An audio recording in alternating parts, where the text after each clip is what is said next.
In this video, I'm going to be comparing the Fear Street franchise to the Fright Night franchise. When it comes to the highest score for each franchise, man, all three of the Fear Street movies have really good scores. Same is not true for Fright Night. Highest score for Fright Night is an 83% for the original movie.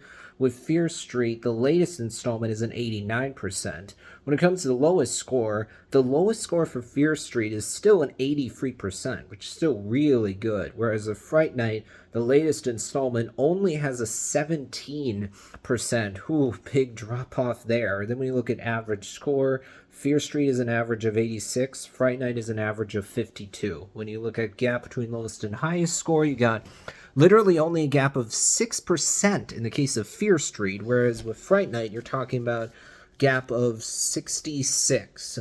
Fear Street wins again, so it's going to win no matter what. And in this case, I'm definitely picking Fear Street. Not because I've seen these movies, but because they are based on books from R.L. Stine. I definitely know that author, no doubt about that, because I've seen the 2015 Goosebumps movie along with the first season of the new Goosebumps TV show, which is on Disney Plus. That first season came out last year in 2023. Seems like there'll probably be another season. The ending of season 1 definitely sets up more stories.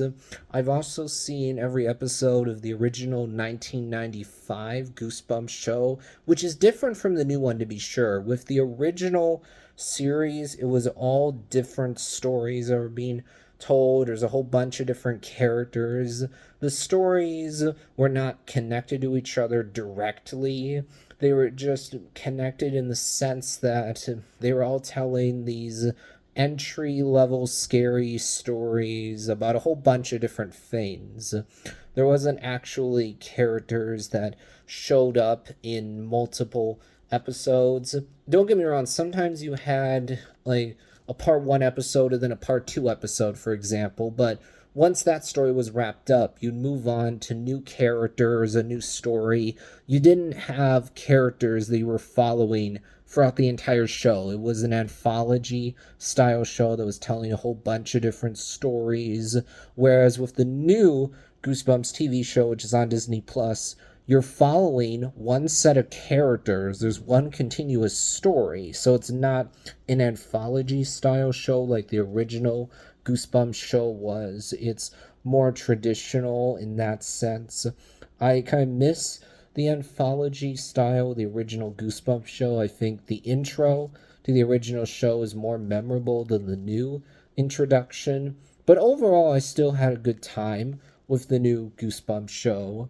Now, I haven't seen the Fright Night movies either. Those are horror comedies. But I'm picking Fear Street just because there's some connection there for me because they're based on works from R.L. Stine. That'll wrap things up for this one.